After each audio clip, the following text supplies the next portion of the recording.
আলু কেটেছি মাছ দিয়ে বানাবো বলে, আর এই যে ফিঙ্গার করে আলু কেটেছি ভাজবো বলে। রুটি के साथ में सुबह नाश्ता।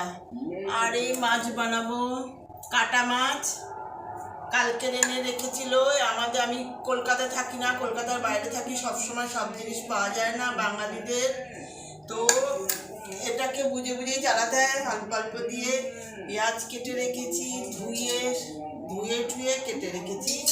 এখন পেঁয়াজগুলো কাটবো সব কিছুতে দিয়ে। আর এতে তো এরকম করেই কাটা যায়, আমাদের না দেখে কাটলেও অসুবিধা হয় না। এই দেখেন এরকম করে এই আদত হয়ে গেছে। না, এই বাঙালিরা পারে, অন্য লোক পারে না, মনে হয় পারে না। আমি বলছি না পারে না, না মনে হয় পারে না। যে আমি ছুরি দিয়েও করি, এখন এই ফেলিয়ে নিয়ে বসেছি, তাই এটা দিয়ে করছি।